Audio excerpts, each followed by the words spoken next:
Hi, it's Michael Weber from Porchlight Music Theater. Again, back talking about, and so excited to be talking about Ernest Shackleton Loves Me, which is going to be making its Chicago premiere right here at Porchlight Music Theater. And I am so excited that I have with me the composer of the show, Brendan Milburn, is here with Brendan's assistant, who is going to join in.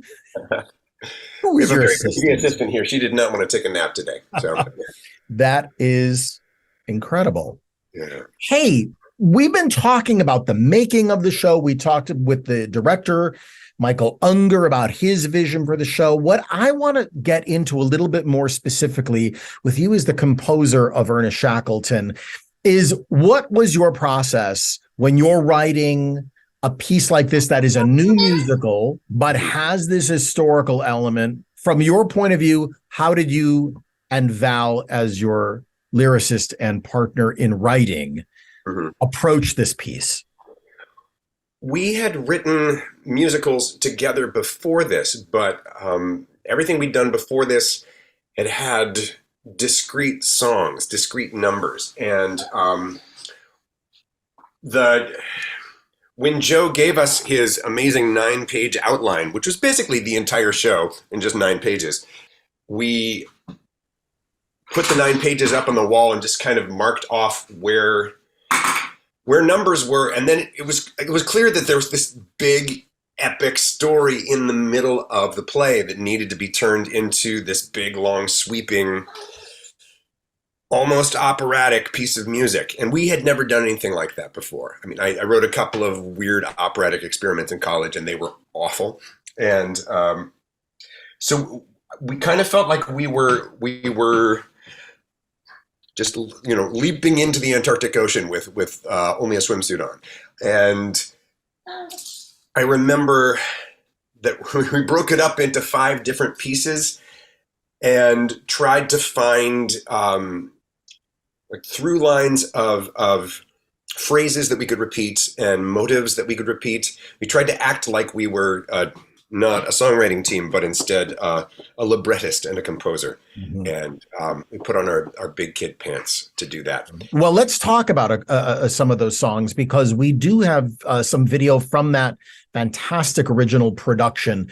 If you can just kind of get us into what dramatically is happening at this point in the story, and maybe if there is something you recall from the writing of that moment. Let's start with stop, rewind, play, record. That's the name right. of the song. So it's the first number in the show.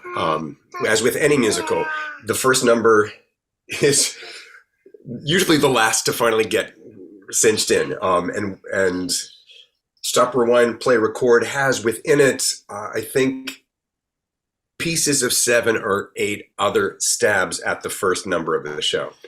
And one thing that happened on that really stuck with it was the idea of having her be a live looping musician, having her be a person who would make all of her sound by herself.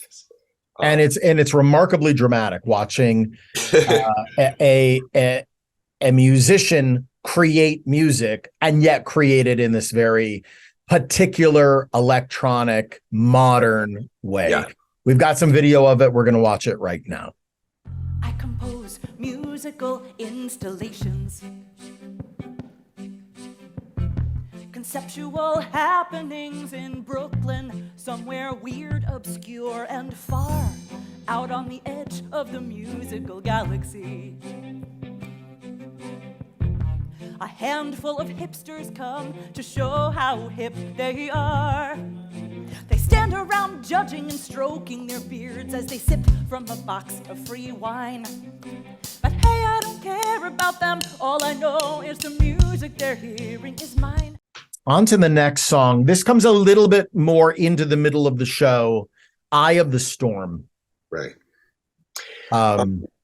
It's all about Shackleton. It's all about what he was doing, but it also relates back to this relationship that's building. It totally does. Yeah. This was one of the later songs in our process. Val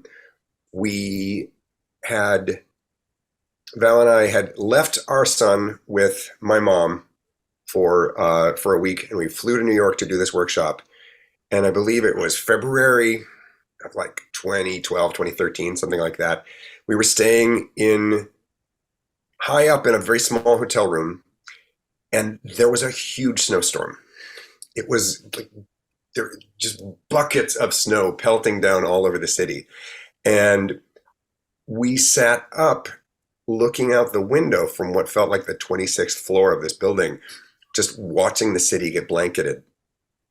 And it was a magical moment, and the song just spilled out. I think this is one of the cases where it wasn't that she wrote lyrics and I wrote music. We just wrote the whole thing together right there. The first pass, which we dutifully recorded into voice memos on my phone that night, sounded a little bit too much like Pure Imagination from the score of Willy Wonka and the Chocolate Factory.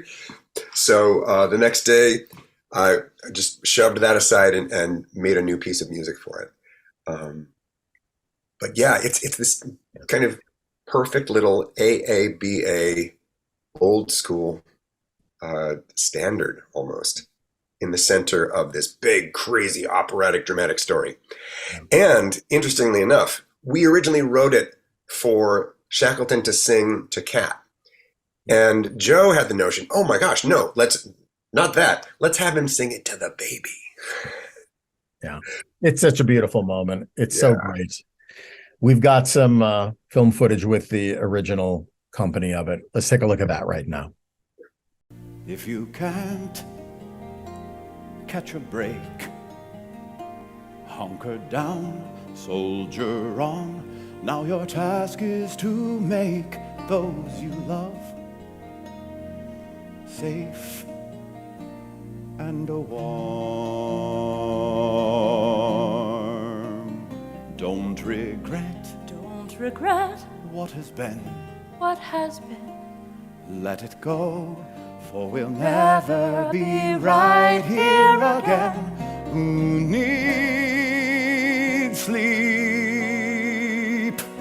Breathe in deep. Be the calm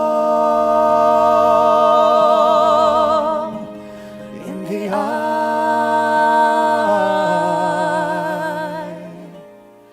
of the storm.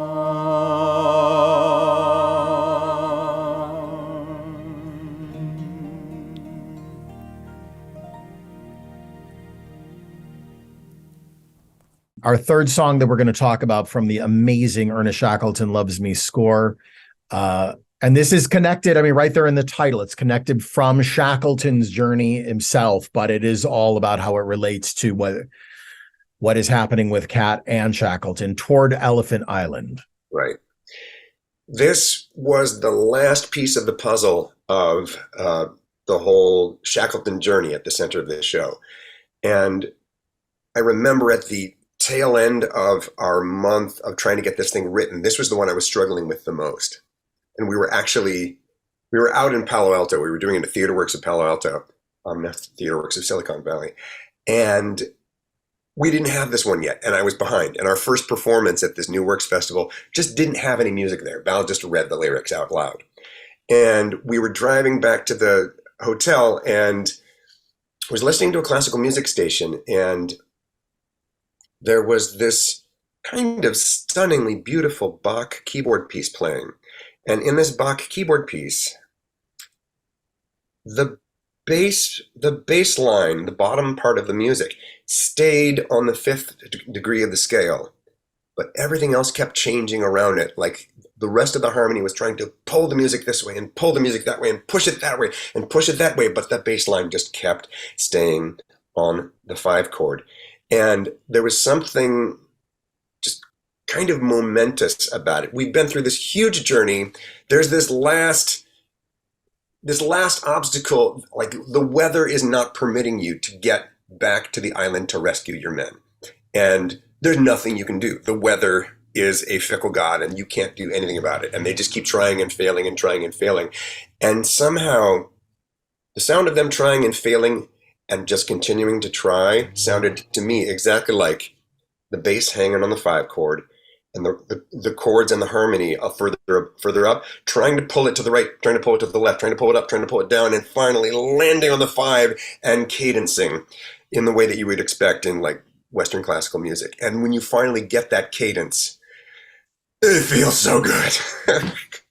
Yeah, it's an amazing culmination, but it's worth looking at right now. So let's take a look at Toward Elephant Island. It keeps happening over and over. It's madness to cling, but I cannot let go. I won't let them down, let them die on the ground, on some desolate rock, in the ice and the snow. The elements conspire against us, leaving us stranded, defenseless. Damn the fates! Damn the gods! Damn them all straight to hell for not giving a damn. But guess what? I'm still here. Take a look, Mother Nature. You'll see who I am. I'm your own humble sailor who loves you the most. Respects every mountain and ice-bitten coast. Reveres your cold beauty and treats you with awe. But your bloody indifference is your fatal flaw. You inspire our courage and grace us with splendor, then torture our souls till we're forced to surrender. You cruelly and carelessly crush all our ships. Take the life from our bodies, the breath from our lips. It's more than a human can bear. I'll get the best of you yet, I swear. Brendan Milburn, I know your time is very valuable, as we can see, and I'm so grateful for you to take a moment just to talk with us about Ernest Shackleton Loves Me, which is going to be making its Chicago debut right here at Porchlight Music Theater. We certainly hope you and your assistant will come and see the show, but we're hoping the audiences will be coming and loving it as much as I loved it when I first saw it too. Really nice to talk to you, Michael. Thanks. You too. Bye-bye. Bye-bye.